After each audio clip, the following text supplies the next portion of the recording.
All right, we're going to start in a few minutes, in about 1 minute.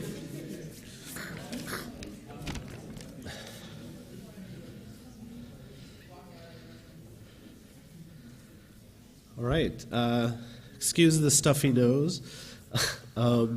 So welcome. Today we have Henry Jenkins. I'm very excited to have Henry here.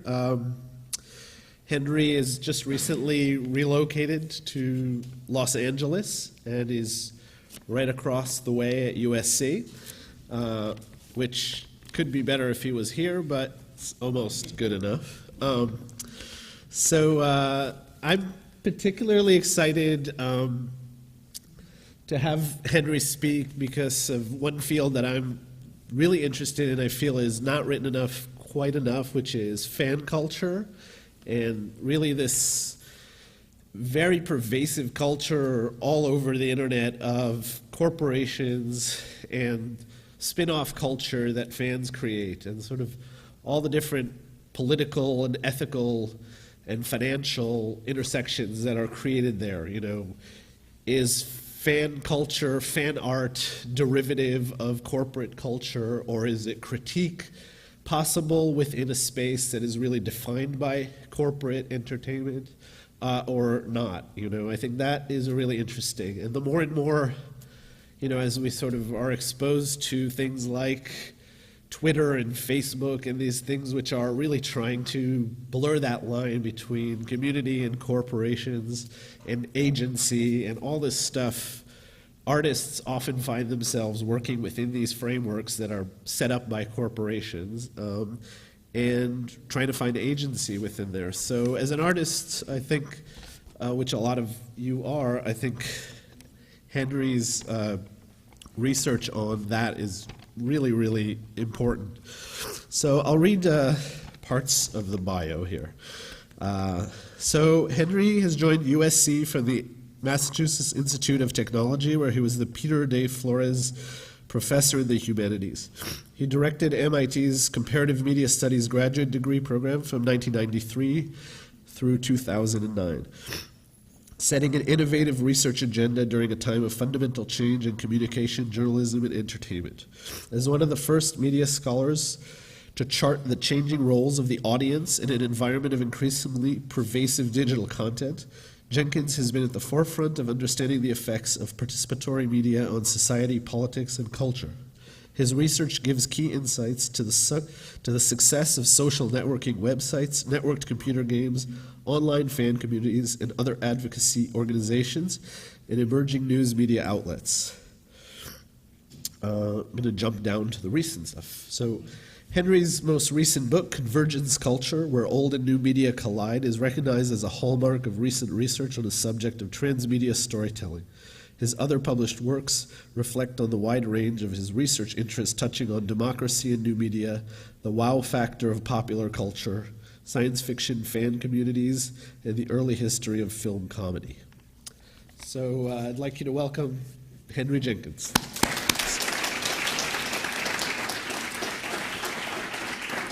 Happy to be here. Thanks for the introduction. So we're at that sort of awkward threshold moment where I'm supposed to say an ingratiating joke. And the problem is that all the jokes I used to tell about MIT and Harvard don't work on this coast. So, you know, I could tell you the joke that we used to talk about how you could tell an extrovert at MIT, they talk to someone else's shoes. Or the story about being in a line that says 12 items or less, and someone in front of you has 16 items. It's either a Harvard student who can't count or an MIT student who can't read.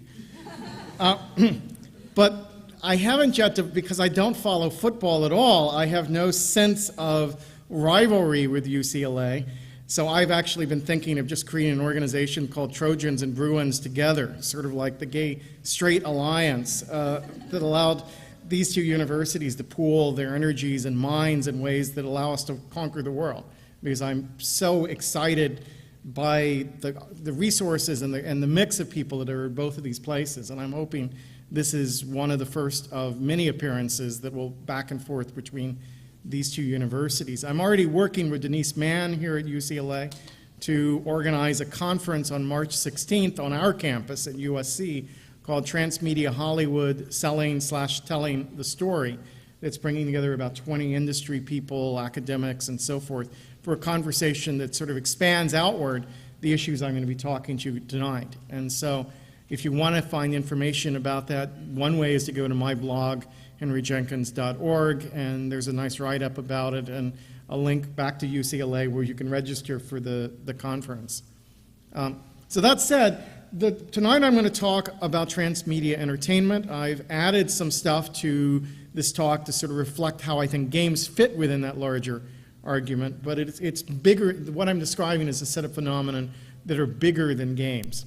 Now, these two images here are a reference to a conversation I had with the game designer Neil Young some years ago. And Neil Young was at the time working on adapting The Lord of the Rings to video games for Electronic Arts. And I was talking to Neil, who's a big advocate of what we call transmedia entertainment, about it. And he said, the moment he cited that, he said, I got this idea and I just couldn't get it out of my head, was seeing the director's cut of Blade Runner. And there had been the addition of this one shot over there of the origami unicorn, that Decker has a dream of a unicorn. And he goes outside his door and finds that the Edward James Olmos character has left an origami unicorn outside his door, which means Olmos' character knows what Decker dreamed about. And that sort of opens up the question of whether Decker is in fact himself a replicant. It fundamentally changes the interpretation one has of Blade Runner, the single shot that's added for the director's cut. And so what he said was that as he was working on the Lord of the Rings game, he was asking his team day by day, what's the origami unicorn? What's that element that the game can create and add that's going to transform how we understand the movie, how we understand the book? What's the additive comprehension, in his terms, that allows us to think differently about one work through the intertextual relations created with other works? And that's the essence of what I'm describing as transmedia entertainment. It's not, it's certainly we live in a moment where games and other media are complexly interwoven. So having talked about the Lord of the Rings game, that's a kind of classic example of a film-to-game adaptation. If we think about something like Dead Rising, which is a favorite example back at Gambit, the game lab at MIT, this is not directly an adaptation of the George R. Romero zombie movies, but it might as well be. That it sort of borrows those genre elements and remediates it and is in turn transformed into the basis for a comic book, into the basis for a soundtrack album. So the game itself borrows from cinema and then spreads out into a range of other media. This is happening all the time. This is a game, people had a lot of hope for this game. It didn't go very far, but the idea of Desperate Housewives game was one of the ongoing efforts of the games industry to attract female gamers by tying into something they thought women liked, and to sort of use it as a platform for advergaming and so forth. So again, a set of connections between games and TV. Here we see the opposite. Again, Big Bang Theory and South Park have both done episodes, multiple episodes in each case, about the gaming habits of their protagonists that are tied into specific game titles and game platforms. So again, television to games, games to television. We're seeing the music of games explode outward into live concerts as well as soundtrack albums. So again, games are caught up in the circuit, and we're seeing the opposite, the Beatles music moving into games, games becoming a platform through which new bands, new songs get released that alter the pattern of what music we buy and what music we listen to. So again, a back and forth dialogue between games. Advertising the same way. I mean, we're seeing games imagery flow into advertising in such a way that it's used both to advertise games, but also we see here two examples of Coke-based advertising tied to World of Warcraft and Grand Theft Auto. And the idea of how far we can go with this is unlimited, and we can see lots of great jokes on the web like this one about what kinds of future fusions we may see between games and other media. And it turns out Will Smith is a major advocate of transmedia storytelling and is trying to do a lot of work in the space. So this joke may actually be not that far off. So this is transmedia, but it's not what I'm calling transmedia storytelling. And part of the point I want to make is that there are multiple transmedia logics, right? We can think about transmedia performance as a space which might stitch American Idol together or Glee together with a range of other media, where what travels from Glee most often is not the storyline so much as the songs and the performances as they get taken up and performed on YouTube and spread outward. Games have a kind of transmedia play dimension to them that I think we still need to explore what it means to remediate play in the real world and pull it into games, and how games versions of that play then change how we respond to other kinds of versions of those same play experiences. We might think about spectacle or space as other kinds of logics which play themselves out across multiple media platforms. But tonight I'm primarily talking about transmedia storytelling, which I defined in convergence culture as transmedia storytelling represents a process where integral elements of a fiction get dispersed systematically across multiple delivery channels for the purpose of creating a unified and coordinated entertainment experience. Ideally, each medium makes its own unique contribution to the unfolding of the story. So the two key things there, I guess three, is the dispersal of stuff across media platforms, the idea that it's in some way organized or coherent or coordinated, and the idea that each medium makes its own unique contribution. Now I'm going to push and pull about this idea of unified and coordinated experience a little bit as we go forward, but I think as a starting point, it's a reasonably good way of thinking about how transmedia storytelling may differ from simply, say, franchise building or branding across media, sort of things that might take elements out and play them across, but in a sort of redundant way, where there's no additive value of those other media. And that's been what licensing has represented for a long time. You know, there's always been plush, there's always been, you know, other kind of extensions, but they usually were not expanded systematically in such a way that they add to our experience and comprehension of the story itself. So if we think about Star Wars, this novel, Dark Lord, The Rise of Darth Vader, is an example of transmedia storytelling, because we're taking the Star Wars story, we're taking Darth Vader's character, we're creating backstory through a novel that shows us who he was, you know, how he got from the first set of trilogies to the second set of trilogies. This breakfast cereal, Kellogg's Star Wars, is not transmedia storytelling for the most part, right? It probably adds very little nutritional value to our comprehension of the story, and indeed we could argue that the idea that stormtroopers are made out of marshmallows probably contradicts in some core ways the continuity of what we've seen on the screen, right? So I'm being a little facetious, but the point is that these products that are licensed and spun out are not designed to have that additive comprehension to provide the origami unicorn that Neil Young is talking about. Now, the Darth Vader action figure falls somewhere in between, right? Because it's an avatar, in effect. It's a toy we are invited to use to tell our own stories. In a sense, we buy into the system of Star Wars the rights to be an author of the narrative.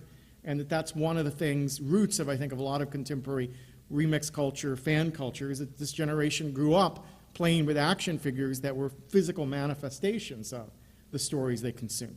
So while there's no narrative value or very little narrative value in the Darth Vader action figure, it nevertheless, we created that narrative value but through our play.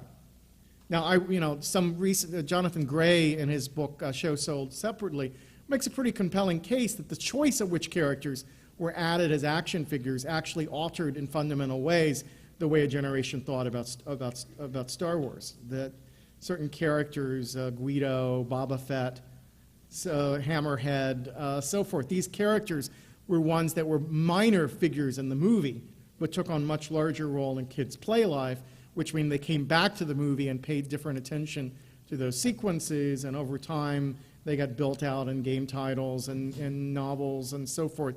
So there's a kind of back and forth between grassroots contributions and top-down contributions, official contributions to the continuity. So that's sort of just to get us into this mode of thinking about. So I'm going to insist that we think of fan contributions as part of a transmedia storytelling system, but ones that are less controlled, less coordinated, less top-down than those created by the industry itself. And then we could think about Star Wars games like The Force Unleashed as further pushing and expanding Star Wars as a universe. And again, we see that then spills over into novelizations of the game, action figures. So the cycle just begins all over again. So there's a constant movement of the story across space. And here I just threw in, because I think Lego games are really intriguing. Why are we creating games to look like the Legos we played with? But in fact, they're a very popular way of extending some of these stories, and they capture some of the kneeling on your floor, playing with toys atmosphere that we associate with our earliest introduction to some of these media franchises. So another important distinction as we think about this is between adaptation and extension.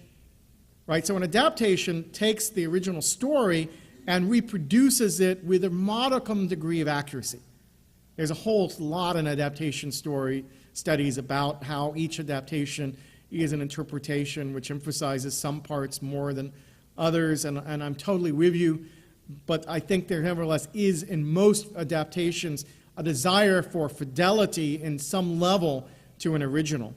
Whereas if we look at something like Rosencrantz and Guildenstern Are Dead, we see not an adaptation of Hamlet to the screen, but we see an extension of Hamlet where secondary characters are expanded upon and their point of view, or the story is told from their point of view. So it's clearly an example of an extension. So again, there's gray areas here, but I think as a starting point, again, those distinctions are a useful one. So what I want to do in this talk is walk us through some of the aesthetics of transmedia storytelling and to try to describe what I think are some basic principles we can use to discuss it.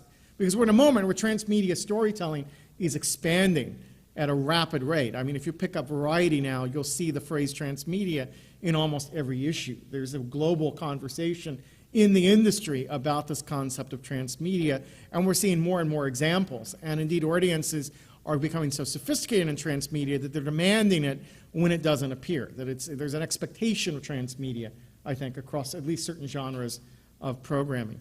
So but there's not a very good language within that to map out, all right, is this good transmedia, is this bad transmedia, how can I build a more interesting transmedia story?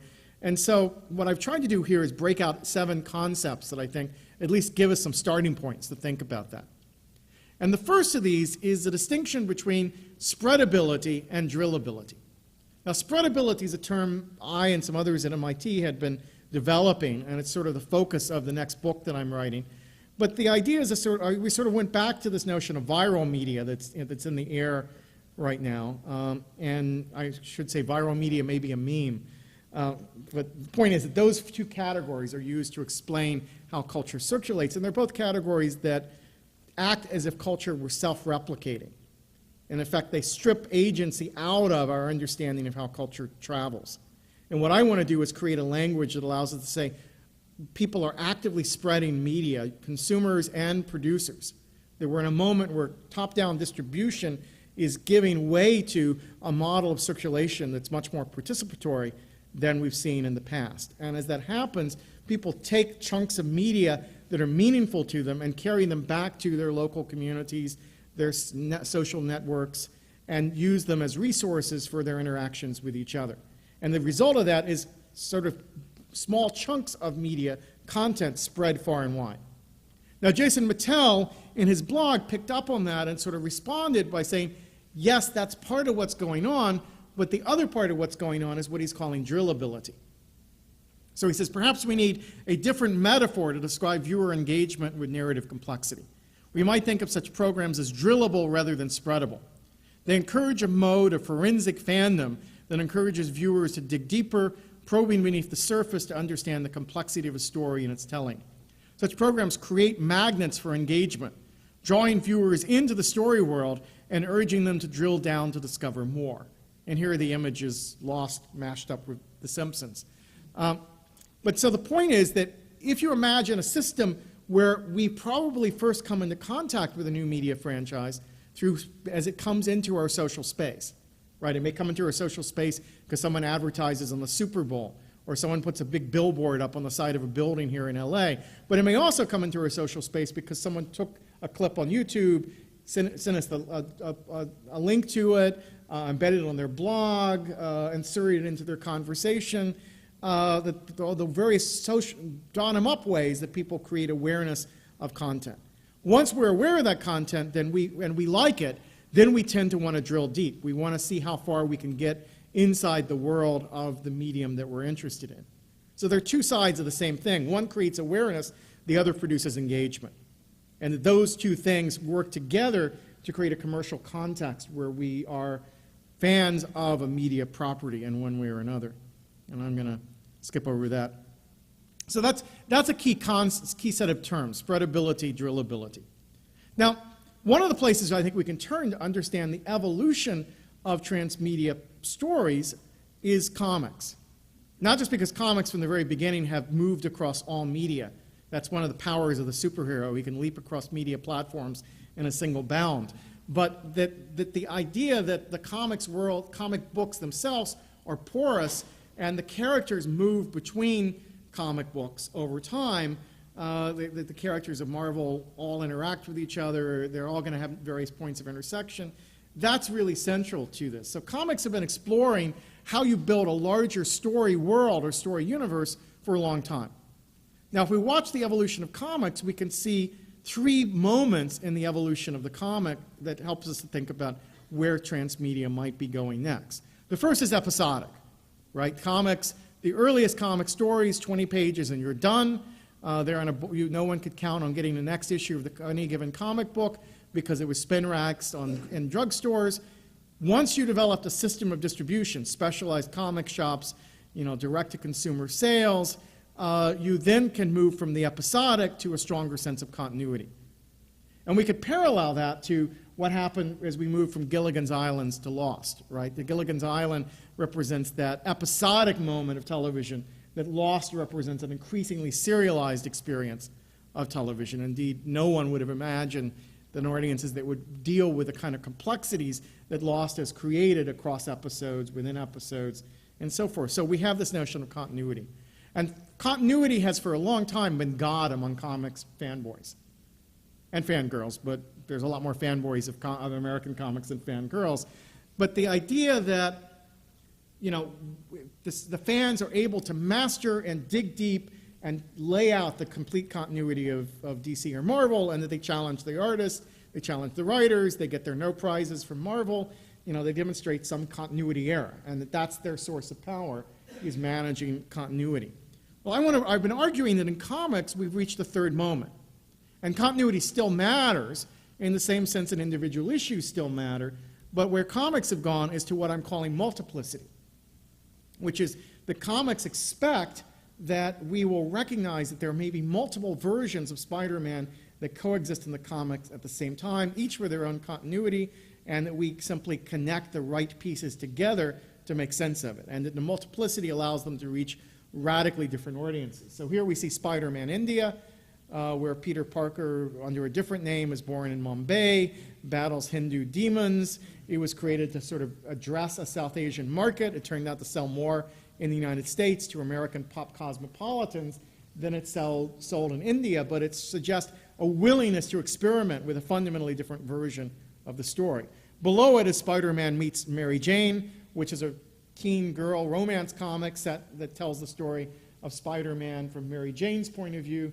We could just keep going down. There are dozens of Spider-Man continuities that coexist at the present time that represent different audiences and different versions, and comics fans are quite adept at moving between those different versions. We can compare that to where we're at in cinema, where the first new Star Trek movie takes most of its duration simply to explain, hey, this is the same universe, but different actors are playing the part.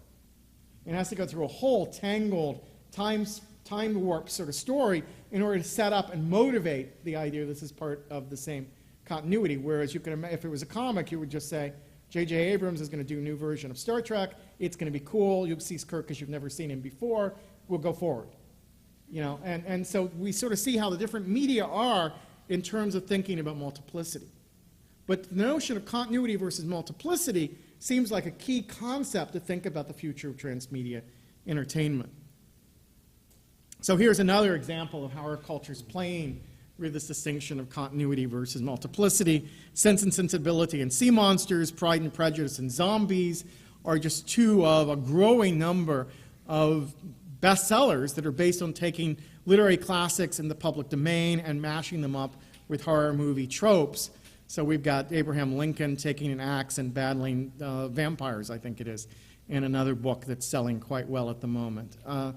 Little Women and Werewolves is about to come out. This sort of play with multiplicity suggests that this is not just comic geeks who are interested in this idea of multiple versions. This is a set of comic toys, the steampunk versions of the DC superheroes. So again, this moves from the book into material culture. Now, I think there are some interesting implications of this, because if we take, as where I began, the idea that fan contributions can be understood as unauthorized additions to the transmedia story, then multiplicity opens the way for us to deal with the fact that fans love to tell the story different ways. That it's not just every fan has their own Harry Potter, but many fans have dozens of Harry Potters that they write across different stories, and the pleasure is in seeing these radically different versions of the same characters, the same stories, the same situations unfold. So if we embrace multiplicity, we have a space then to not feel like you have to regulate fan production and fan content, but in fact that the fans create something that is valuable both culturally and economically in the new system. And I think it paves the way for different policies for companies to fans than we've seen in the not so recent past. It also deals with a fundamental problem that is it's almost impossible, given the structure of multimedia corporations, to in fact regulate continuity. The continuity breaks down instantly. Different parts of the team are always going to deviate, just as an adaptation always deviates from the original. And so if you try to tightly manage continuity, you will fail, whereas if you allow creative artists to say, I'm going to do a very different version of this, and it appeals to the same people, then you create a lot more space for experimentation in popular culture. So if we go back to the Animatrix, which was one of the early signposts that we were moving toward a world of transmedia stories, the Animatrix includes some stories that are tightly woven into the continuity and other episodes that don't fit continuity very well. And we could read those as flawed or failures, or we can say that in fact the Wachowski brothers, which I think is the case, were experimenting with different creative artists and seeing what a range of material might look like, including some that display what I'm calling multiplicity and others that display a strong sense of continuity. And I think if you look at the Dark Knight, the Gotham Knights DVD that came out before the release of Dark Knight, the Dark Knight movie, you will see a similar sort of spread between some episodes that are tightly woven into the continuity and others that are exploring radically different interpretations of the character. And I think we're seeing Hollywood start to experiment with what multiplicity could look like. So transmedia has, up to now, largely been defined around continuity, but I think that we're moving to a point where multiplicity will be part of the dynamics that it operates on. All right. This would be no shock to our friends in Japan, who have been experimenting with what Mimi Ito and others have called the media mix strategy for quite some time. So I had the privilege of going to Studio Ghibli Museum several years ago, and I found an utterly fascinating experience. One of the most interesting things is a little gallery devoted to the history of motion pictures. And it looked and felt very much like what I would see in an American museum, with one exception. That is, you had the motion toys, you had the flip books, the spinning wheels, all of the devices we sort of think as the prehistory of movies in this country, but it also had what they call panorama boxes. And panorama boxes are little dioramas, in effect, of figurines made of ceramics and cellophane backdrops that stage scenes from a story.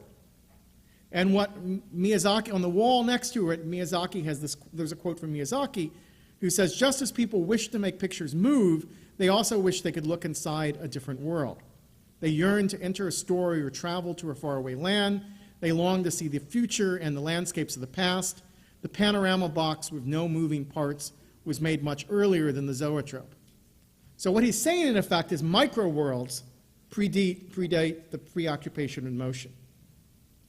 Now, having discovered that Miyazaki is a good friend with Shigeru Miyamoto, and that they have a similar way of thinking about the universe, that means, in a sense, games, digital games, the principle behind them may predate cinema in an interesting way. That if we think of the game as the full embodiment of this push to create a micro world that we can manipulate, it's the logical growth. I would argue that much more than cinema is the outgrowth of the panorama box. So if we step outside of that space where we had to kneel down and look at those panorama boxes, and we see in the gift shop all kinds of items from the film that we take with us back to the real world. So the next distinction I want to work with is between immersion, that is what I have at the panorama boxes. I kneel down and I project my mind into this micro world. I'm immersing myself in that experience, versus extractability. I'm taking objects from the fiction and I carry them with me into my everyday life. It is, and those are two connected sort of impulses about how we integrate the world of my immediate perception and the world of everyday life. Media mix then involves a combination of those two principles. And it's often driven, in Japan today, it's often driven by toys. The extractable elements sometimes predate the film, and that the film, the TV show, are designed to create the right context narratively for the extractable elements. And we could see, again, cosplay, which takes place in the streets of Tokyo, as people dress up like characters, as an unauthorized form of extractability, as people choose elements of the film and dress themselves into it and carry it over into their everyday lives. So that when you go to Yoyogi Park in downtown Tokyo and you see the cosplayers, you have a sense of them carrying characters and icons from the film or the television show into the physical space. Now again, this should not be a shock to those of us who live in LA. Every morning I pass by the great cat god Felix on my way into the USC campus. And this car dealership, the Felix Auto, has been there since the 1920s. And Felix the cat would have been a character who lived in comics, who lived in animated films, who moved into television. That fuzzy image is one of the first broadcast images in the United States of Felix the cat. One of the networks went on the air with an image of Felix the cat. And he also lived in branding, he lived in toys, he was staged on Broadway. He was a figure who moved across media. The difference is that, like most cartoon characters, Felix has a sense of amnesia because he doesn't carry any narrative information with him from place to place. He's just a personality we recognize who performs when inserted into a new context. So he's a bit more like transmedia performance than he is about transmedia storytelling, but he certainly pioneered in this country a lot of principles about extractability. So Felix embodies extractability. Immersion might be represented by the movie palaces, and I love Grauman's Chinese, one of my favorite places in LA, where if you think about the films that are produced in the silent era, and the degree of thematic and stylistic matching up between the architecture and the film, we are in a sense invited to surround ourselves in our favorite movie fantasies. And in a sort of way, a sensational way, like we now surround ourselves in the world of the Na'vi when we go to see Avatar, another example of a highly immersive sort of experience of cinema.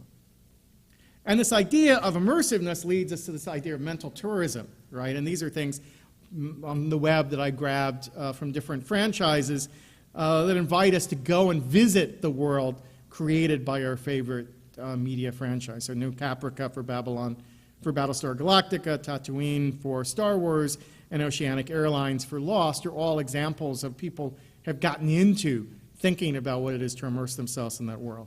So the concept of world then leads us to the fourth concept, which is the idea of world building.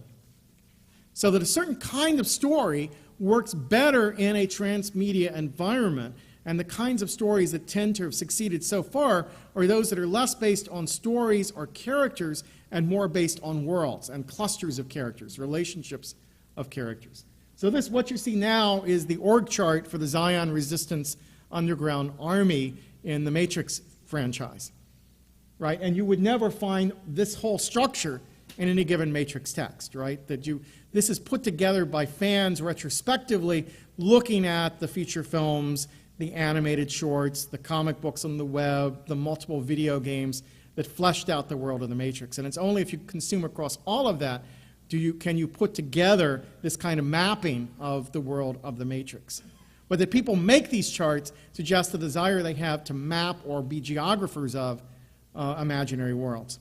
This is the character relationships on X-Men over time, which explains why this old guy doesn't read X-Men very much anymore. It just makes my head explode to try to keep up with these characters and who's dated who and, you know, who taught who and so forth. Just by point of comparison, this is the structure of the families in Tolstoy's War and Peace. And so the question of complexity and popular culture, I think, is one we want to rethink when people dump on popular culture as being streamlined, simplistic, so forth. In fact, much of contemporary popular culture, because of the principles we're describing, is enormously complex. And I'm not trying to say it reaches the moral depth and the psychological insight of Tolstoy. I'm a great lover of the Russian novels, but I'm just sort of putting it up there to remind us that complexity alone is not a criteria by which we can use to determine the line between high culture and popular culture. That we've got to ask other questions about the aesthetic goals. Here's Pokemon, 200-something characters, each with multiple states of being, each with antagonisms and friendships. It's a system far more complex than the periodic table. You know, and yet no one says to a kid, this is what James Paul G., the educator, makes the point, no one says to a kid, you're not ready to learn Pokemon. You lack the capacity to master Pokemon, right? You can't fail at Pokemon. And so his point is that schools often tell kids, you can't learn this. Kids can't learn the pantheon of Greek gods. And then they go home and pop culture says, look at all the cool stuff you can learn. And the kids engage with those materials deeply and passionately. Even kids who fail at school may have a deep insight into the Pokemon characters that reflects a kind of tendency for the transmedia and for playing with complexity. Now, what that means is that the kids who grew up playing with Pokemon, what are they going to expect of the future of serious drama? Right? Will the future HBO shows be simply a television show, or is there an expectation that a story is one that plays out across many media platforms and the world is rich enough to sustain multiple stories with multiple characters, and maybe even the multiplicity I'm talking about at work? Again, nothing new in this, the idea of taking a mythology and charting it as a world. You know, Sistine Chapel is a pretty good example of that. Characters from different parts of the Bible, which were at the time understood as different books, brought together in a single painting that's designed to allow us to form a mental picture of the stories that those characters are embodied in. The notion of a memory palace or a kind of synthesizing representation has a long history. These are just a kind of modern manifestation of it. Now, since I've got a kind of early 20th century thing going here, we should think about L. Frank Baum and as a kind of a key figure in the evolution of transmedia entertainment in the United States. And Baum, today we think of The Wizard of Oz as a story. And in fact, if I said, tell me the story of The Wizard of Oz, you would tell me the story of the MGM musical, not the story of the book. The musical simplified a bunch of the story, cut out a lot of elements, simplified the story of the Wizard of Oz novel. It's now, if you look at the children's play, children's theater adaptations of it, they only stick to those elements that are in the MGM version. So it's been simplified over time. Now consider that there were something like 20 Wizard of Oz books that L. Frank Baum wrote, that also in many cases he wrote original stage plays. He made and wrote and produced both shorts and feature films based on his characters. And he gave public lectures where he presented himself as the geographer of Oz, in which he took you on a guided tour of the various lands in Oz and showed you his films and segments from his films to show you what the people of different parts of the country look like. So for L. Frank Baum, Oz was a world. It was a system for telling stories.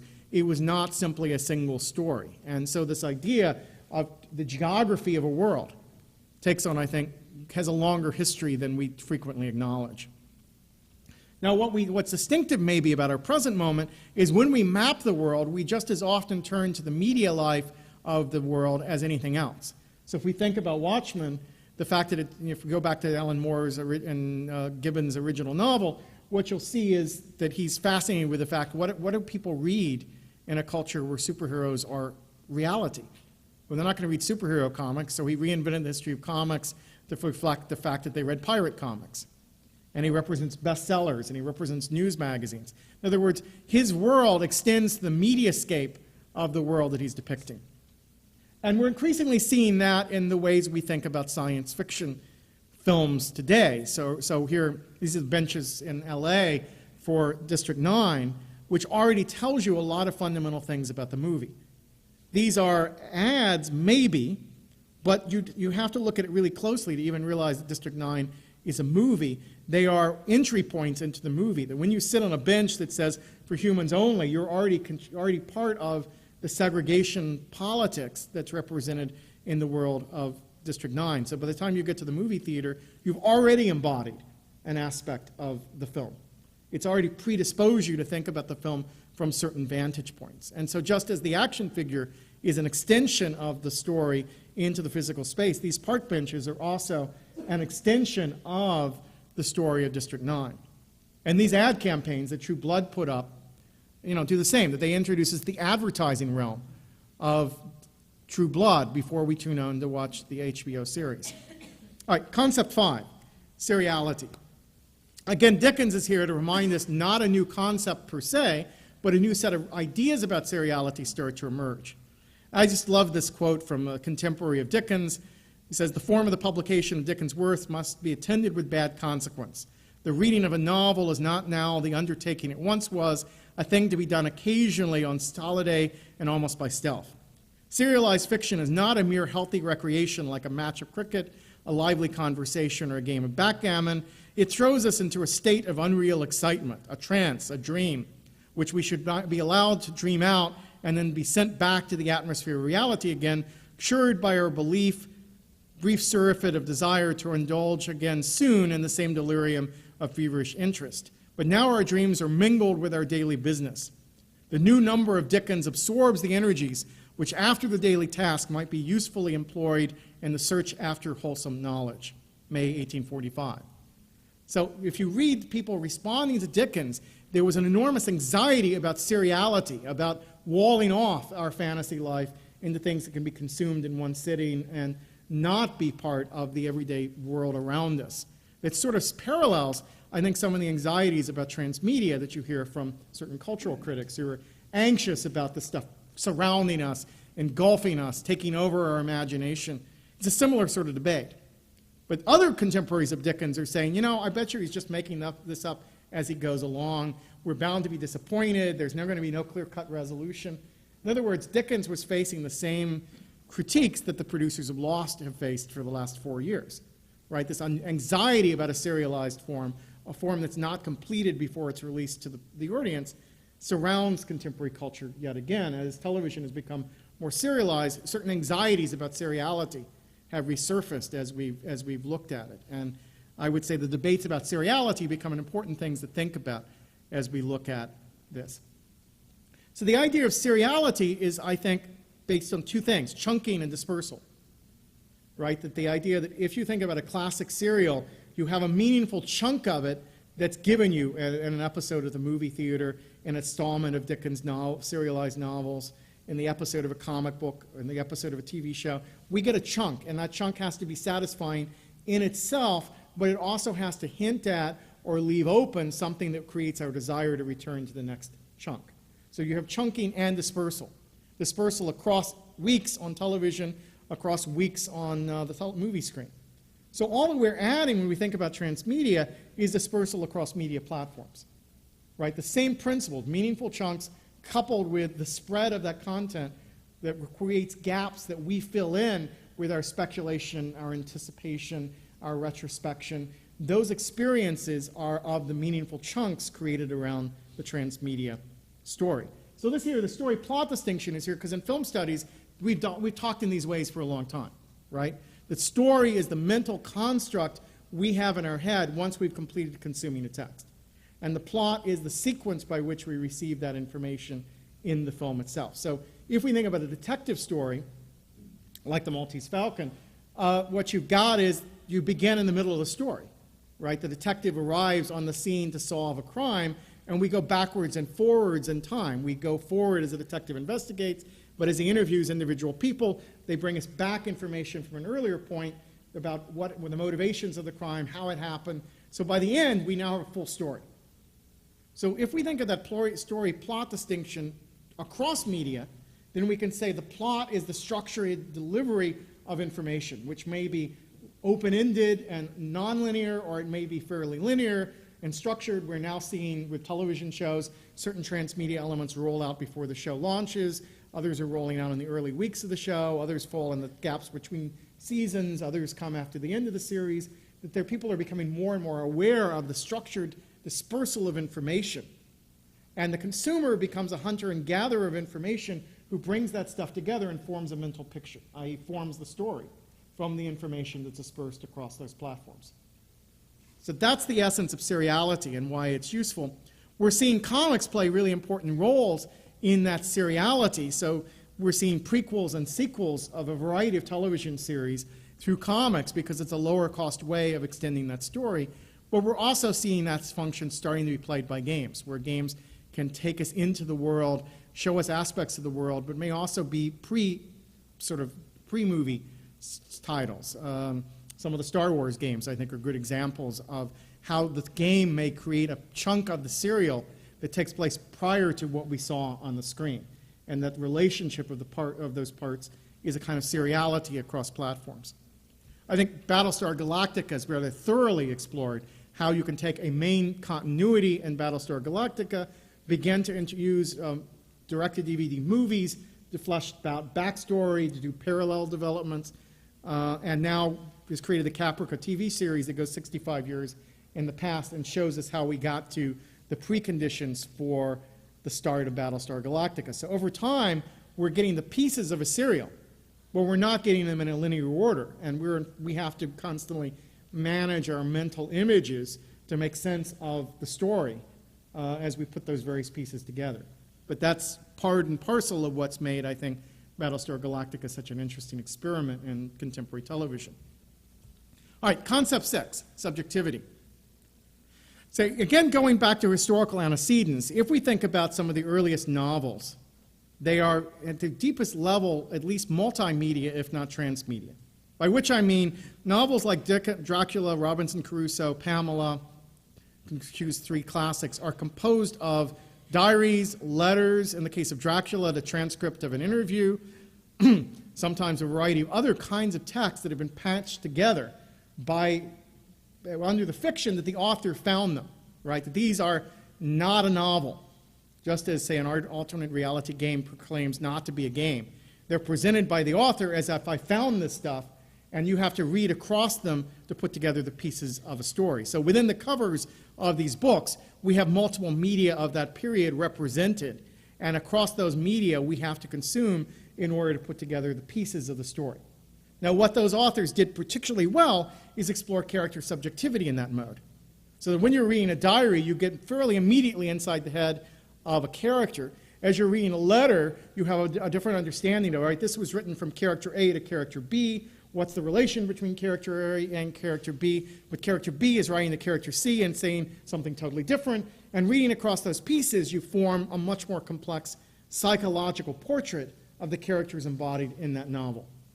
And again, I would say that if we think about alternate reality games as a contemporary practice, where you have all these fragments across the web of different media that embody the world and give you the information to solve the puzzles, then in a sense it is, the covers are ripped off, but we're still in the space of these epistolary novels that literary critics have talked about in earlier time periods. It's the same principles.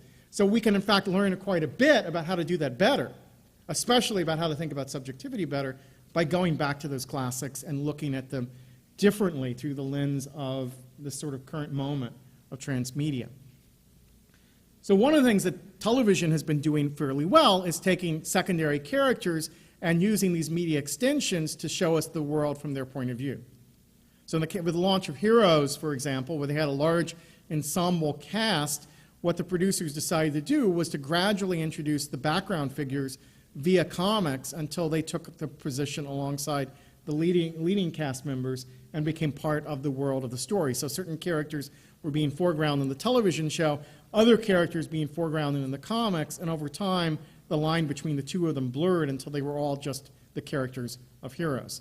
So there you see the use of the web, and in this case web comics, to extend and elaborate the character relationships. Going to the Matrix again, we see it in the figure of the kid who, if you watch the second Matrix movie and you suddenly have this guy talking to our protagonist as if they've met before, as if they have a history that we're supposed to recognize. And I know I came out of the theater the first time just scratching my head. It felt like a second meeting in a movie, not like a first meeting. It's like it was referring to things that I expected to be, if not in the Matrix Reloaded, then in the first Matrix movie, and I couldn't piece it together. I struggled with, is that the Spoon Kid? Who's this kid that Neo's talking to? And you discover that his story was told in the Animatrix. It was told in an animated short film that you were expected to consume between the first Matrix movie and the second. And if you consume that, then you have a whole different relationship to this character in the film than you would if you hadn't consumed that material. And by the third film, the kid takes on a much more central role. And a lot of the people who only saw the film got more and more confused as the series went along because there was constantly things like that in The Matrix, around characters, around plot points, things that you only got if you consumed the whole. And it was didn't follow my notion of relative self-sufficiency, at least at the present moment, until people learn how to read these things. This is a website around the film 2012 that basically the exposition of what happened in 2012 was completely outloaded in the movie. You don't get a lot of technobabble about why the world is ending in 2012. Most of that is on this website that's mocked up to look like a scientific organization, and it invites us to see their research and get to know that organization. And so the few references to that organization in the film pop for us because it's connected to the web. And this website was done in a convincing enough way that NASA eventually had to disallow the website. It had to publicly say this is not real science, it's a fake website.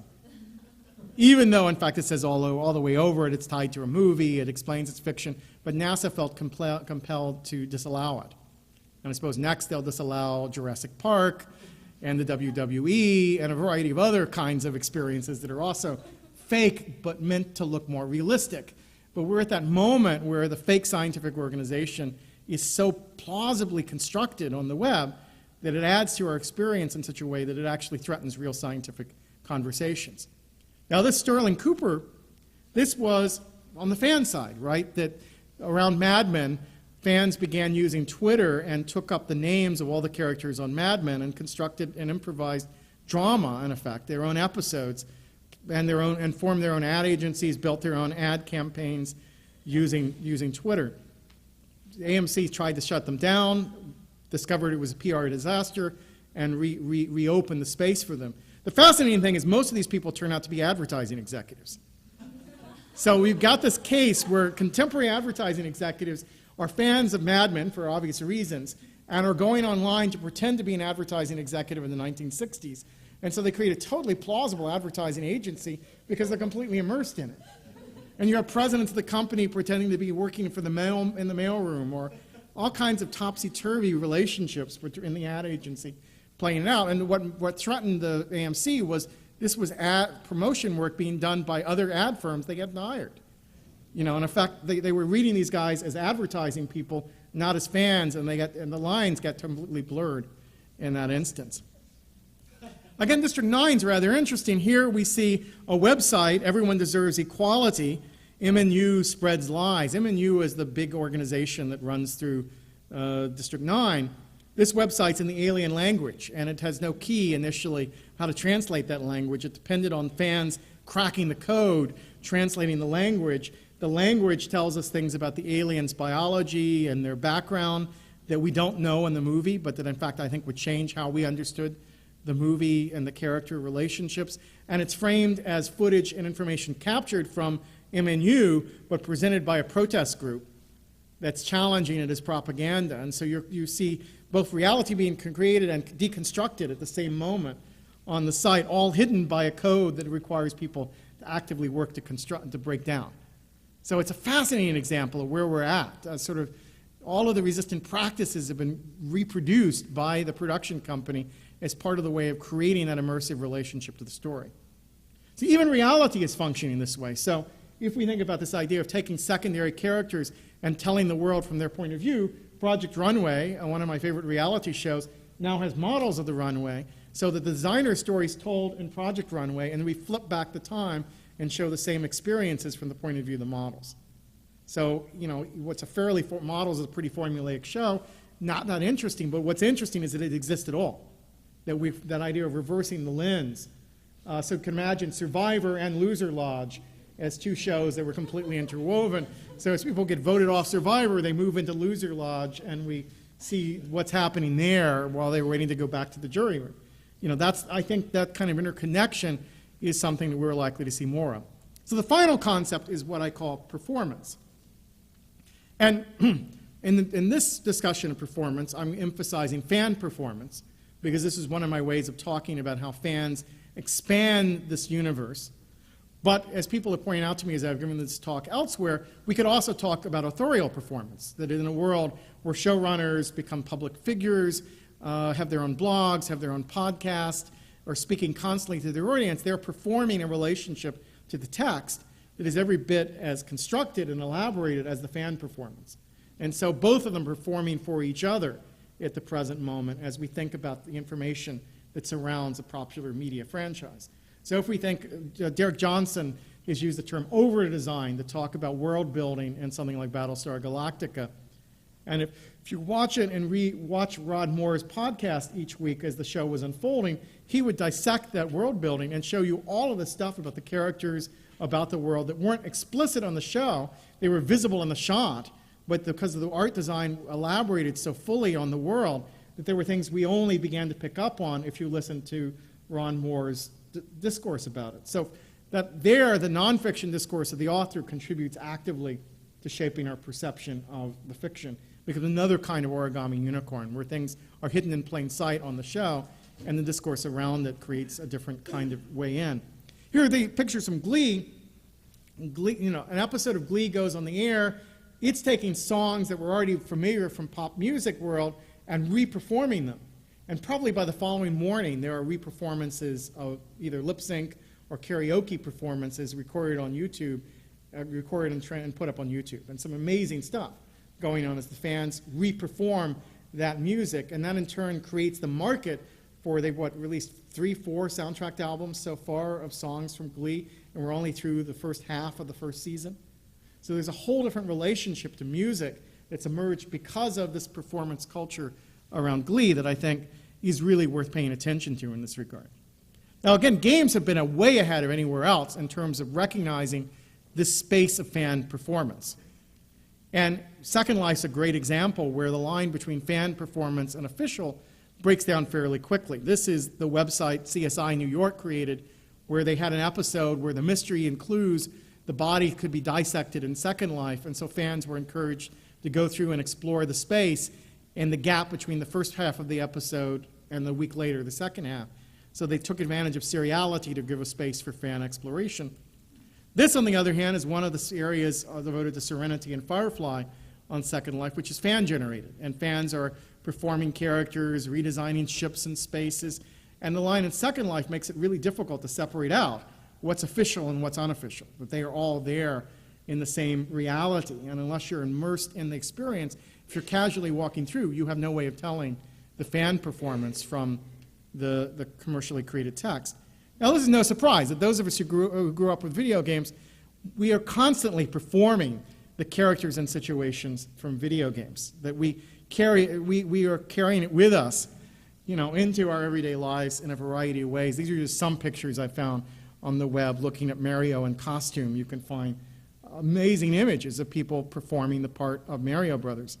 We've turned these materials into cakes. These are 2 birthday cakes found online that take iconography from Mario Brothers and World of Warcraft and recreate them as cakes. We have great fan art online so this is the Pac-Man done as a photorealistic image. It's quite disturbing, I think. And we see other various things.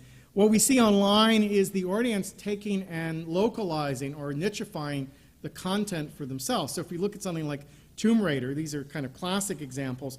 Tomb Raider both allowed a feminist empowerment fantasy and a male erotic fantasy to coexist in the same game platform.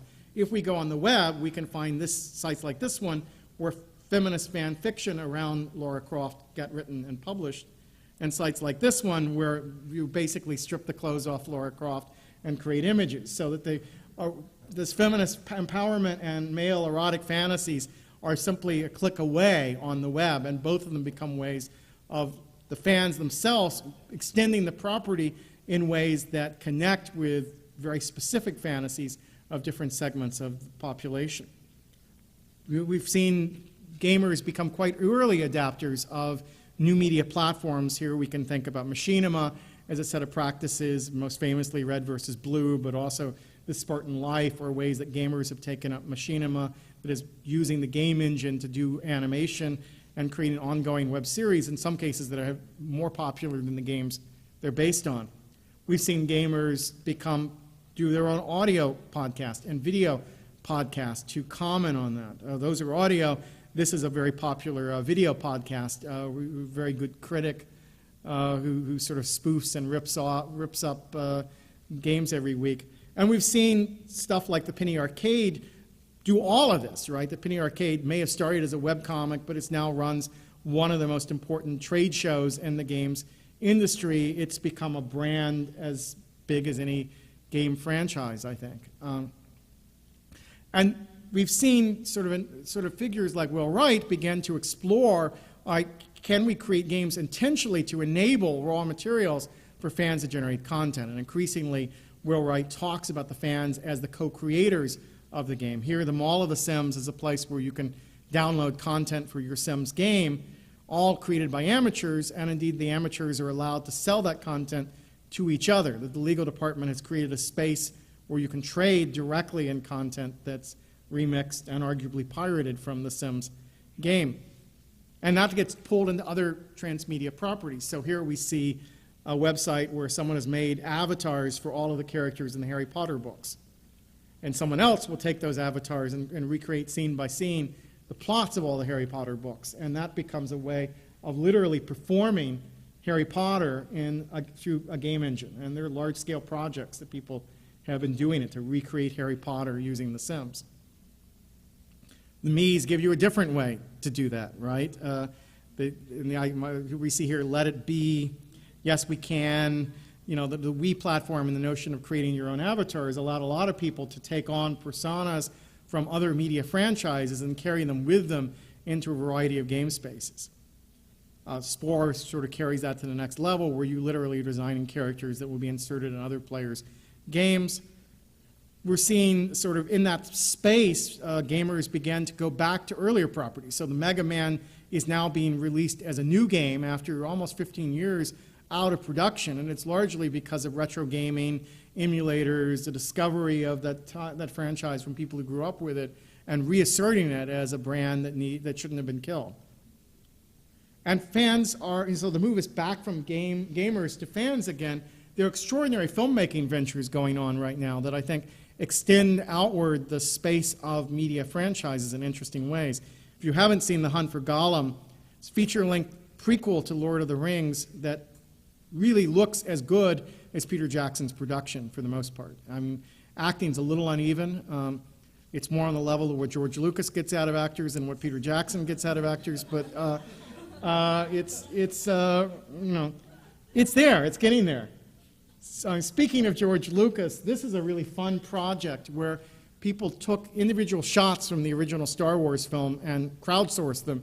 Basically, each fan was assigned one shot to replicate. And they replicate it in whatever medium they want to make it: claymation, animation, drag queens, re-edited footage, and it's edited back together to form a new version of Star Wars that you then watch continuously. And it's sort of a grassroots version of Star Wars, the community creating its own Star Wars as a way of sustaining the franchise in interesting ways. Now this spills over. The introduction referenced this question of resistance or politics, and I'm not sure it counts as resistance in the classic cultural studies sense, but this organization, the HP Alliance, is rather interesting. This is an activist group that uses Harry Potter as its starting point. And Andrew Slack, the 20-something-year-old who founded this group, said when he read Harry Potter, he saw it as a story of a young man who resisted the fact that the government was lying, the newspaper was distorting the truth, that the school officials were trying to silence him. He organized his classmates in resistance to that, and went on and changed the world and battled evil. And it was called Dumbledore's Army. He said, so what if we were creating Dumbledore's Army in our world, in our time? What battles would they fight? What causes would they unite behind?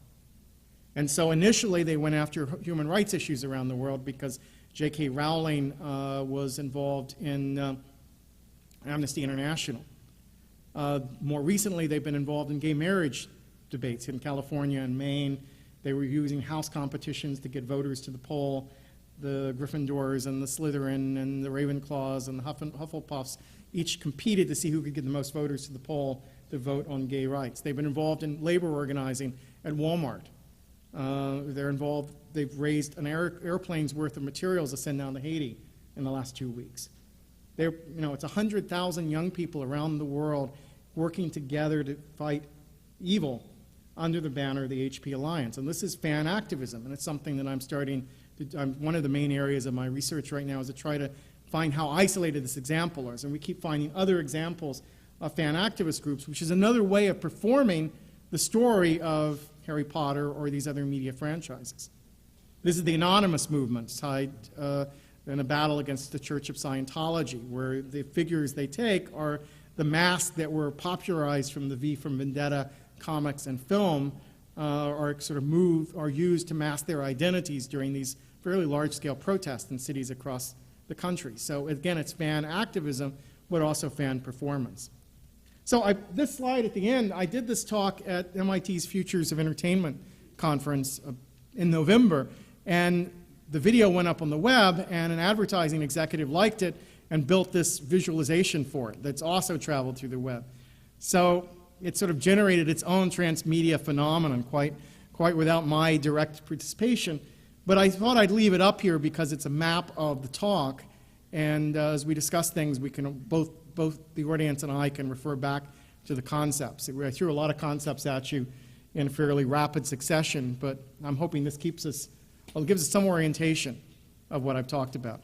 So I will now open it up for questions.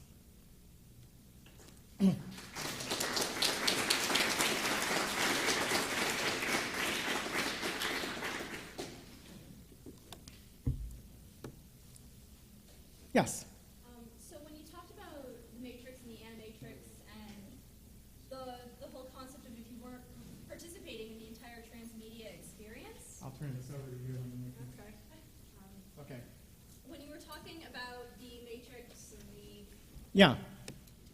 animatrix and the concept of transmedia storytelling and the necessity to cross and jump platforms to understand the story, I saw all 3 Matrix movies and was utterly confused. How do you deal with the hierarchy within mediums, within media, so that some people might not have as high of an awareness for one platform as another platform and therefore miss out on the story? We don't live in an egalitarian society when it comes to kinds of. Yeah, and I think the Matrix was early out of the gate and early leader, early bleeder, right? It made a lot of classic mistakes. And one of them was to act as if we all knew what was going on, we all knew where the content was, we all could play equally. So that putting a lot of key plot points in a game at a time when many women don't play games, many adults don't play games, that sort of limited the audience. And they made the feature film so reliant upon the information that was contained in the games, the comics, and the anime, that a lot of people found it borderline incoherent as they watched it. So that lesson learned was, first of all, you can't make everything dependent on consuming it all. And so people are now trying to figure out how do we design these other things so there's a reward to the people who go there. It adds something to the experience, but the mothership, as it's called, the central text, is not impoverished by it. That you don't lose out on anything that you needed to get to experience the core story, but if you go to this other stuff, you get additive value. And that's sort of where the industry is at in terms of thinking about it. Now, one of the tensions right now is that from the industry's point of view, this dispersed content creates buzz among early adopters, which becomes the wave of low-cost publicity they rely on to increase our understanding. So that as we seek out pieces of content and we bring it back to our niches, we talk about it, we brag about it because we found something no one else saw. in a way that if you think about the ads on the Super Bowl, they're all trying desperately to get us to talk about them. But I saw a survey afterwards, and most of the people had already forgotten by the following day most of the movies that were advertised during the Super Bowl, right? And it was like 17% remembered one film and 25% remember another. So the more available it is, the less buzz it produces, and the less discussion it produces. The more you have to work to get it, the more buzz it produces. So that's one side. On the other side, that closes a lot of people out. And if you're trying to be not a niche success, but a mass market success, you've got to get that content more integrated so people can find it. And I just had a discussion today about the iPad and the degree to which the iPad may enable people to create easy ways of bringing together multimedia, transmedia stuff so it's more navigatable, and therefore more people can consume it and find that content easily, but it may do so at the expense of killing the buzz. And so people are trying to sort that through. But this does have questions of equality of access to information, especially because the transmedia apparatus is not necessarily traveling globally. So that when you get a film overseas or a television show overseas, you may not have access to that stuff. Or if you have multiple windows opening up, so the film opens in different parts of the world on different dates, the sequencing of the web content is toward the American version, and you join it mid-process, the fun's already spoiled. So lots of issues of inequality as we think globally about it. So yeah, these are huge questions the industry is trying to sort through, critics are trying to sort through, and cultural studies people should be engaged in, because there's a politics here. There's a politics about gender in terms of whose fantasies get embodied in transmedia and whose get excluded. That, you know, mostly it's the fanboys who are leading the transmedia revolution, and fangirls are frequently left out of that. That kind of dynamic is one that people are starting to write some interesting things about. There are debates about labor relations and free labor and commodification of labor and commodification of gift economies as we think about how the fan productivity I'm talking about intersects with the commercial productivity we're talking about. So all of this is big stuff that's got to be thought through as we imagine the next steps of what transmedia entertainment is going to look like. Yeah. To follow that up on that a little bit, can you talk a little bit more about what you see a little bit as the problems with transmedia? Sort of, you've talked about a few, but maybe more specifically about this sense that there are master narratives sort of spread out, trickling through media that become then the points of reference for maybe creative narratives, but still they sort of stand in for other things as kind of, you know, you do slash fiction, it's still referencing these narratives. So a little bit about that, and then also just a sub-question of that is, by spreading media across all these disciplines, is something lost in, let's say, games that come from IP being not inherently well-suited for their medium anymore, but imposing sort of, you know, the qualities of another medium? So, yeah, I mean, I think you're raising important questions. To respond to the first one first, I mean, one point I would make is most of my examples here are mass media examples, because those are going to be ones that are going to be most readily recognized by an audience that I'm speaking to. And there's enough complexity theoretically to this that I want to keep it accessible in little examples. In fact, there's a lot of work by independent media producers that also uses these same principles. That there's a growing, you know, I was just at Sundance Film Festival a couple of weeks ago talking about transmedia. There are lots of independent artists who are doing this with comics, with the web, with small-scale games, and with independent films. So it's not necessarily intrinsically a Hollywood-dominated thing. It is our mental models of it right now are to think of this as blockbuster movies and tentpole films and, you know, major network series, and that drives the whole traffic. But in fact, it doesn't necessarily stay there.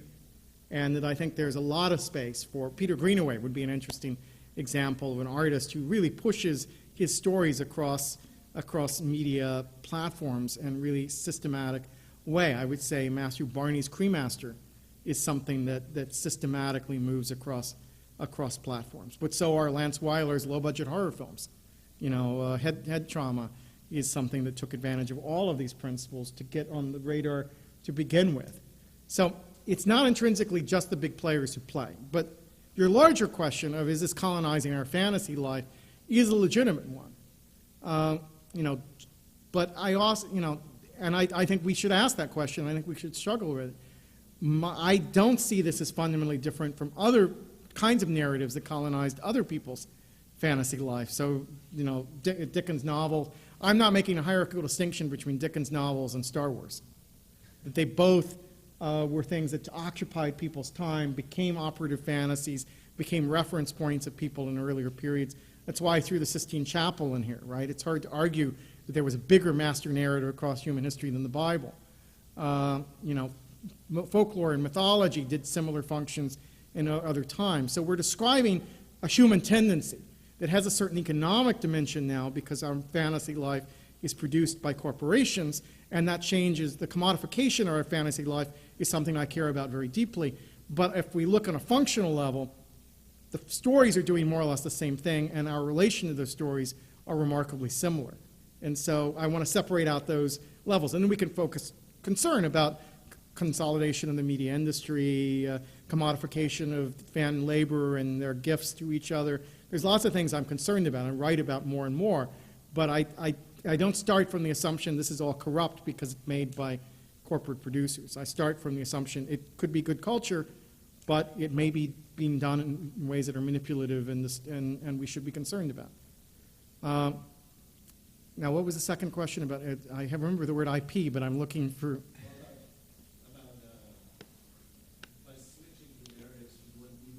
Oh, yes. Yeah, I think that's...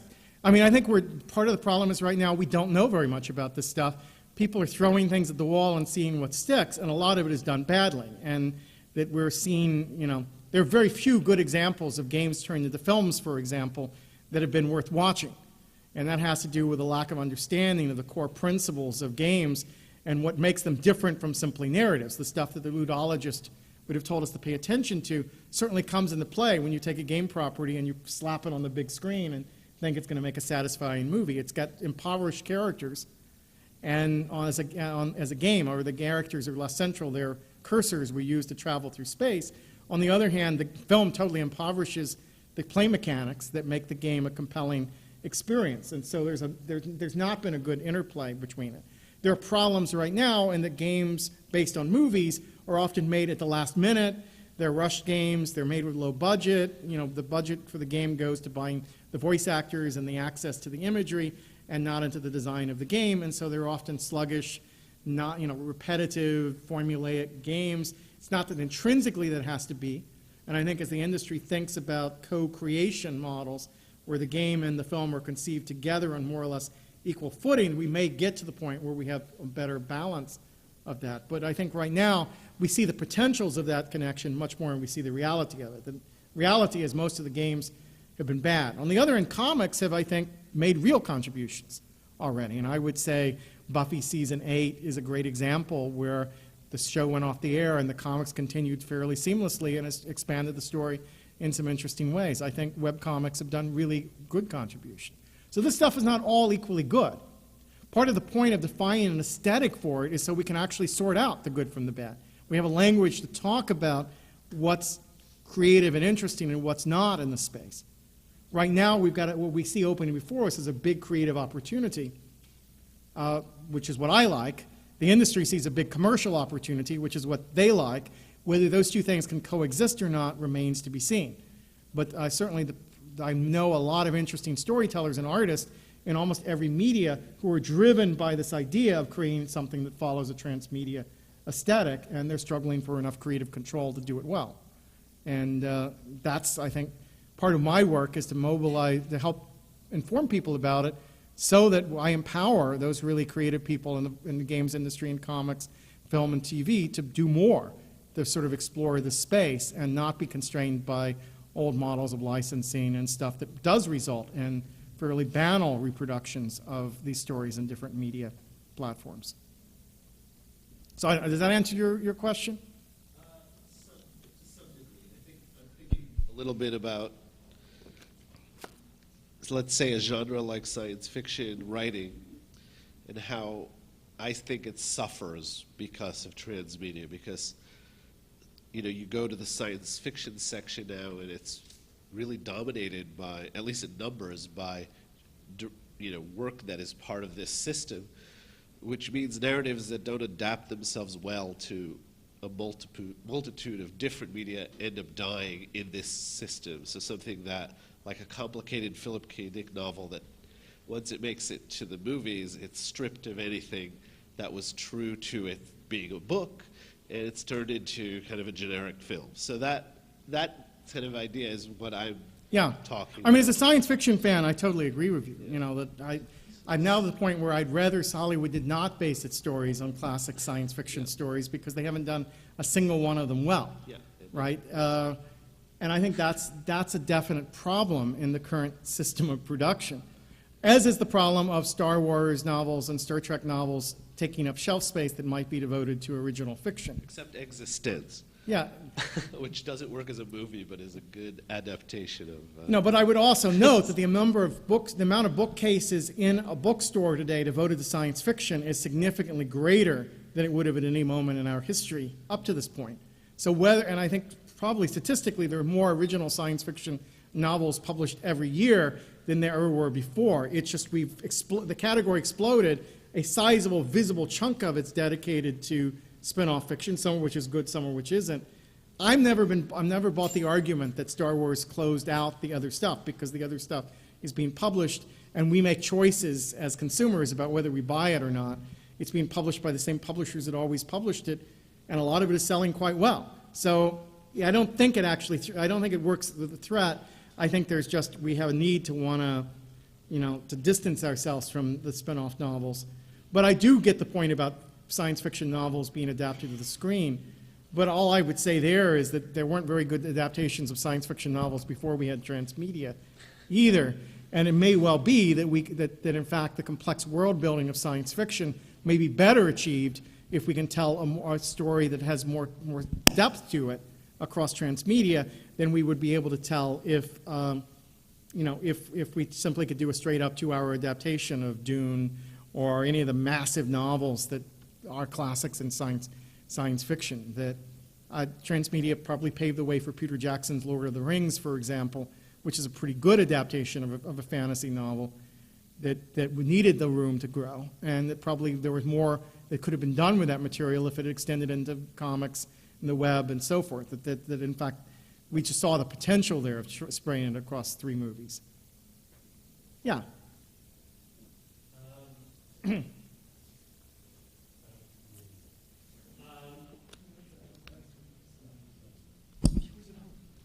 Okay. Is there a formula or some kind of equation? Like after the presentation, I'm thinking, well, if we take creators plus fans times theme, like what are you working on? Some kind of like a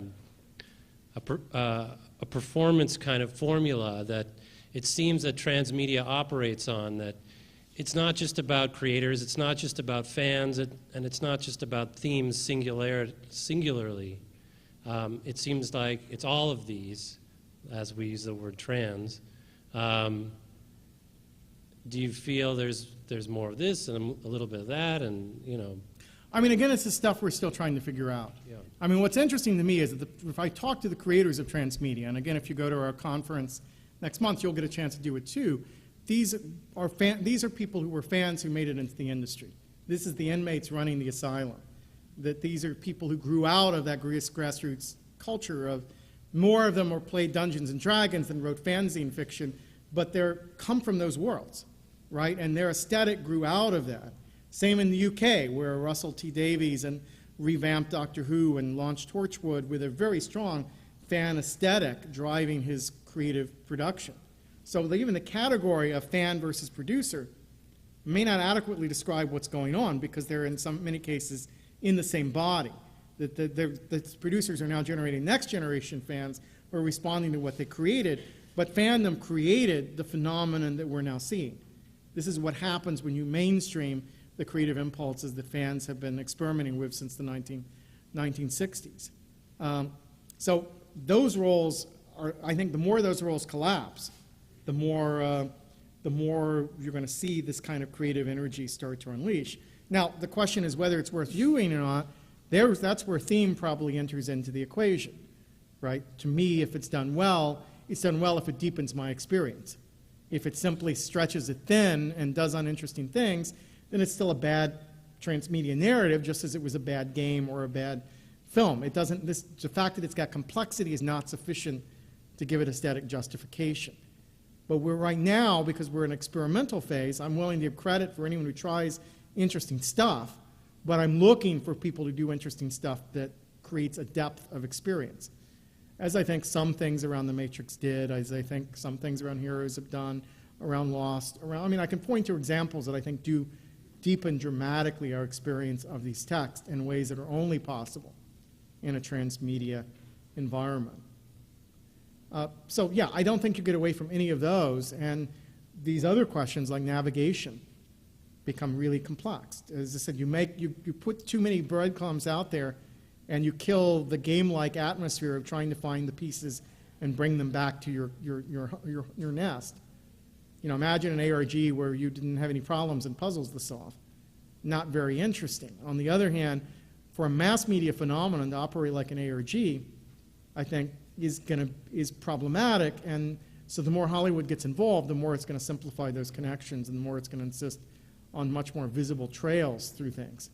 And I think some of the game-like experience we have right now of tracking stuff down and putting the pieces together, what I call epistemophilia, when the pieces click in and you go, wow, look what I just figured out. Some of that's going to go away as this moves from early adapter culture to a kind of mainstream culture. What we hope comes in its place will be an emotional depth, as you know, people actually master the mechanics of this and get to the point that they can create more emotionally deep, resonant experiences through these juxtapositions, and you know, and more complexity in a sense, a moral complexity rather than simply formal complexity. It's what I'd love to see emerge. I don't know if that happens, you know, but that if we don't talk about it critically and engage with it, the potentials aren't going to be fully realized, and we're just at an early enough stage where our dialogue can help shape what happens next. And those of you who are going to be designers or game makers or whatever in the room, you have the potential to be a force in this. You know, I think about teaching at USC, I can't help but think about Lucas and Spielberg and Zemeckis, whose sort of names are carved in marble around me as I go through the campus. What they did was move from a structure of Hollywood where the director knew one trade well. So someone like William Cameron Menzies, who'd been an art director and directed a film, knew art direction well, but they didn't know how to talk to the rest of the production crew, to a point that the film school trained people to talk across the production crew, and we got a more integrated aesthetic, a more high-powered aesthetic across all of the work. Now we potentially are training a generation that thinks across media, understands multiple media platforms well, and can collaborate across media platforms, that potentially enables a deeper understanding of that expressive space. And so I think the people experimenting now are the shock troops, and the ones in schools are the ones who potentially make the pieces fit together in a richer way. And so it's by studying these examples, failed or not, that we can actually ask the questions that push us to the next level. But I don't know I can give you a formula. That's probably too linear for the way I think. Yeah? When you talk about the challenges of adapting Oh, looks like he's got the mic, and I called on you. I screwed up. So let him go because he's got the mic. Then I'll come over to you, and then we'll... Okay. First of all, Lord of the Rings does have a sequel already, and I would advise people to read that rather than going through the whole Lord of the Rings, because it gives you all the cultural parts of it. And you talked about Harry Potter and activism or something like that, and I always say that Harry Potter got us into the second Gulf War, because he didn't exist for the first one, but it was the same British policy. And I think they're trying to do the same thing in Sudan right now. They're trying to get us to launch the third British invasion of Sudan. So what I'm trying to get across is that I knew that Harry Potter was not going to be killed in the first 7 books. Because after you graduate from a public school in England, like Hogwarts, you either, 1, go to Oxbridge, or 2, you get into the military. Yeah, I mean, interesting perspective. I guess what I'm saying is that the politics the book was written under and the politics that it's consumed under are not necessarily the same thing. So that even if we said that the book was promoting a particular class structure in England that contributed to the war, these guys, or activists who are anti-war activists, human rights activists, labor activists, are using the book to motivate and do something different with it. In the same way that right now Avatar on the screen, many Americans read Avatar as an anti-American track, but right now in China, indigenous populations have been embracing the Na'vi as a role for which they can challenge the Chinese government's occupation of their land and dispossession of their traditions. So that whatever Cameron meant for that film, in China today it means something fundamentally different as people consume and engage with it. So certainly we can do ideological readings of the text, and it's very worth doing because it does point to some dominant themes in our society, but that we shouldn't end there because how the text is used by different populations also becomes a crucial part of our understanding of what work the text does. And so the fact that Ronald Reagan mobilized Star Wars to justify a defense system doesn't mean that there aren't also people who mobilize it as a resistance because it's a story of a rebellion, and that those two coexist, side by side in response to the same story. So I don't know if that fully addresses your question. You had a complex set of things you wanted to get at there, but I think my point is that there's more going on than is just in any given one of these stories, and that includes what's going on in politics. So, yes, Mike should go over here. Thank you. When you talk about the complexities of adapting like a Lara Croft to the movies on one hand and a Dune to a movie on the other hand, does that suggest that in a transmedia storytelling experience that the source material, there is a minimum level of storytelling and rich storytelling you need in it, and is there a maximum level that doesn't lend itself to a transmedia storytelling experience? I think there's definitely a minimum. Yeah. I mean, I think that, Pac-Man is probably not going to make a compelling transmedia story no matter what we put on top of it, right? That there's just not enough there. That guy chasing ghosts and so forth. And neither would Tetris make a very compelling transmedia story, however successful they are within their own medium. Whether there's a maximum or not is, I think, a really interesting question because, I think some of the most complex novels of all time had impulses that today we could read as somewhat parallel to the transmedia, experience. So I talked about Dickens, I talked about Dracula and Pamela. There are things going on there that mirror what's going on, and yet are very complex narratives. I always think Leo Tolstoy really wanted to be a game designer. He just didn't have a medium to do it through. By which I mean, if you think about the Battle of Borodino in War and Peace, right? You have Pierre wandering through the battlefield for quite an elaborate simulation of this war, almost 200 pages worth of one battle described in infinite detail in Tolstoy's prose. It's a centerpiece of War and Peace. The last 100 pages of War and Peace, Tolstoy says, if this variable had been different, the outcome would have changed in this way. And it's an almost unreadable piece of prose, the last 100 pages. Most literature professors lop it off. But if we read it as, here's a simulation, and if we change the variables, here's a blueprint for the consequences. So tweaking variables and playing them out differently is the essence of simulation. So if we imagine that, we then begin to move War and Peace into a space that looks much more like contemporary games. If we take those character relationships between those families and extend them into where we go in depth in things that are not in the novel, but we can read letters and diaries and so forth, we can extend outward in another direction. So I would say that, in fact, War and Peace would lend itself totally to the kind of transmedia experience I've just described, and would be an example of how we might deepen what transmedia looks like. So I don't think there's a high end. Okay. I do think there's a low end that we could get to.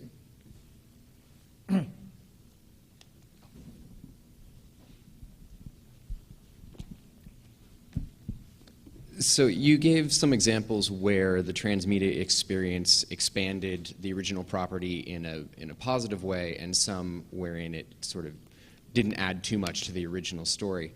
I'm wondering if you have any examples of a somewhat mediocre original property that was transformed into something extremely positive, or even just very positive and noteworthy in the sort of transmedia experience.